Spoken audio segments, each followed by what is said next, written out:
Certains dénaturent le christianisme en insistant, le taxant d'être une religion de la peur.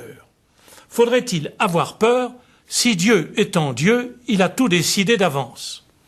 Nous aurions pu intituler notre propos aujourd'hui d'une toute autre manière, en l'appelant du rôle de l'amitié. C'est à cela que je voudrais arriver. En effet, il y a deux grandes expériences dans notre vie. Or, elles sont liées l'une à l'autre.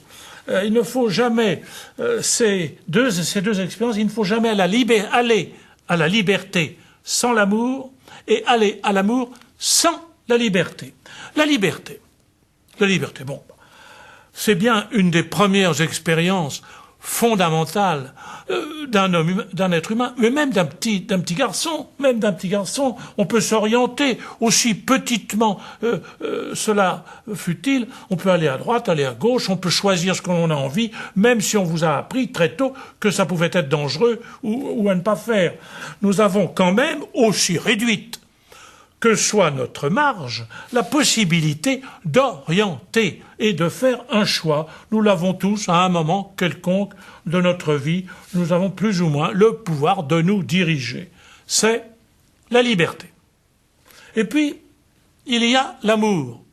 Un jour, nous sentons une attirance pour quelqu'un, ou simplement pour une réalité, une expérience, ou, plus profondément, pour Jésus le Christ, notre Seigneur.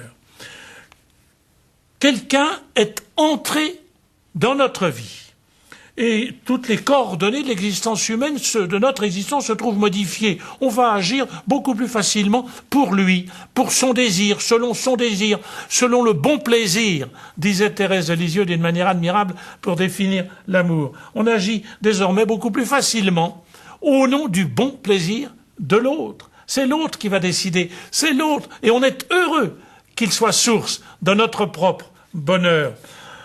Et il faut maintenir en même temps ces deux expériences si l'on veut résoudre une des questions les plus difficiles de notre vie. Seul l'inventaire des secrets de l'amour et des secrets de la liberté, mais de l'amour vrai, peut répondre à cette angoisse. Il faut ouvrir notre cœur. C'est pas si facile qu'on croit. Oh, tous les adolescents de la Terre croient que c'est facile, l'amour. Non. Ouvrir notre cœur au secret réel de l'amour pour entrer dans le secret de Dieu et de l'homme. Gardons notre titre, ou donnons à notre entretien ce titre. Faut-il avoir peur de la prédestination? Tout est-il fixé? Donc, faut-il avoir peur de la prédestination? D'abord, une remarque toute simple. Pourquoi ne pas penser que Dieu serait aussi délicat en amitié que les hommes ou un homme et une femme peuvent l'être entre eux? Enfin, voyons. Si nous sommes capables, nous, d'être aussi délicats, d'être aussi tendres, d'être aussi affectueux, d'être aussi intelligents, d'avoir une prospective pour deviner ce qui ferait plaisir à l'autre, on en priverait Dieu? Enfin, voyons. Je sais bien que c'est un des drames de l'islam, de ne pas accepter cela. Mais nous, c'est le propre du christianisme, de savoir que Jésus est près de nous comme un mendiant qui nous demande « veux-tu » Bon, cela transforme notre liberté. Comment ne pas être dans l'angoisse si, quoi qu'on fasse, tout dépend du bon plaisir de Dieu? Telle est la première question. Et on la rencontre inévitablement. Eh bien, il est faux de dire que tout dépend du bon plaisir de Dieu. Simplement. De dire seulement ça, c'est pas juste. En effet, ce bon plaisir est justement que nous allions, que nous soyons aimantés, que nous soyons attirés par le vrai bonheur, par le bonheur. Toute la morale de l'Église commence par un traité du bonheur. Ça m'a toujours enchanté. Et le dernier attribut de Dieu, quand on fait de la théologie, c'est de s'interroger sur le bonheur. Est-ce que Dieu est bonheur? Oui. Alors, il y a une orientation de nos actes. Mais nous sommes vraiment libres, c'est vrai. de suivre cette aimantation ou non, et de poser ou non des actes qui tendent vers ce secours infaillible. Alors ce dernier acte de notre vie, nous ne pouvons pas prétendre en être le maître. Non, c'est pas vrai. C'est vrai que nous pouvons tout changer au dernier moment. Et un exemple très simple, sœur Marie du Sacré-Cœur et sœur Mère Agnès de Jésus, la sœur de Sainte Thérèse de Lisieux, le 30 septembre, jour de la mort de Thérèse de Lisieux qui va mourir vers 6 heures du soir, Mère Agnès a tellement peur que, accablée par le poids de souffrance, sa sœur meurt en blasphémant. Elle va se jeter au pied de la statue du Sacré-Cœur qui était dans l'escalier, au palier, pour supplier Dieu que sa sœur ne meure pas en blasphémant. Et de fait, Thérèse de Lisieux mourra en disant « Jésus, je vous aime. Mais je donnerai ma vie pour toi », avait dit saint Pierre. Et Jésus lui répond « Avant que le coq ne chante 3 fois, tu m'auras renié. » Voici la parabole vécue du retournement proposé à l'amour. C'est vraiment un retournement de la confiance. Si Dieu respecte notre liberté, il va falloir dire qu'il respecte, que la fidélité ne serait pas dans le pouvoir de Dieu. La fidélité jusqu'au dernier moment est dans le pouvoir de Dieu, mais à une condition. Dieu veut respecter notre liberté par amour. Il veut le faire. Alors, nous sommes au rouet.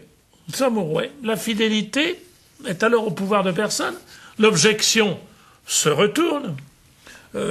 Comment ne pas être dans l'angoisse si quoi qu'on fasse, Dieu ne peut pas ne pas respecter notre liberté jusqu'au bout. Saint Augustin dira, si Dieu peut faire miséricorde en vain, alors, dans cette nouvelle perspective, et c'est toute la clé de cette énigme fondamentale de notre vie, et qui se joue très tôt. Très très tôt, un petit enfant de 3 ans, de 4 ans, comprend parfaitement qu'il peut désobéir, comme on dit, c'est-à-dire changer l'orientation de sa vie. Toute la solution est là. Nous avons, sur le dernier moment de notre vie, un pouvoir infaillible. Dieu a simplement suspendu la réalisation de son plan à notre demande. Il attend, par amour, que nous lui demandions simplement d'être fidèles. Et toute l'énigme est résolue. Si on ne sépare pas l'amour de la liberté, à quoi bon demander le plaisir de demander si le bon plaisir de Dieu n'est pas de nous sauver, mais c'est évident. Mais il soumet simplement sa réponse, l'infaillibilité de sa réponse, à notre demande. C'est ce que dit saint Augustin et c'est génial. C'est parce que Dieu veut notre bonheur que nous pouvons avoir confiance, une confiance totale, éperdue, infinie. Comme dit saint Paul, nous avons confiance que celui qui a commencé en nous cette belle œuvre, c'est-à-dire du salut, de la grâce, de l'amour, l'amènera à son terme. Et saint Paul ajoute, c'est par la grâce que nous sommes sauvés. C'est de Dieu que j'attends mon bonheur. Et si je lui demande, je sais que ma demande est infailliblement exaucée. Voici la parabole qui tient comme un trésor toute la prière de Jésus à son Père, toute l'histoire du peuple à Dieu son Père, toute l'histoire des saints qui vont lui demander. On peut penser alors avec paix à la prédestination. C'est pour moi un bonheur de redemander à Jésus. Je lui dis, mais Seigneur, je ne sais pas, je suis incapable de m'affirmer à moi-même si je vais être fidèle. Alors je vous le demande, parce que je sais que c'est ma demande que vous attendez pour l'exaucer. Cette infaillibilité, à cette seule condition, la demander la prière. Vous savez ce qu'on dit de la prière ? C'est prendre sur soi la toute-puissance de Dieu. Or, la toute-puissance de Dieu, c'est sa volonté de bonheur qu'il veut pour tous ses amis qui le lui demandent.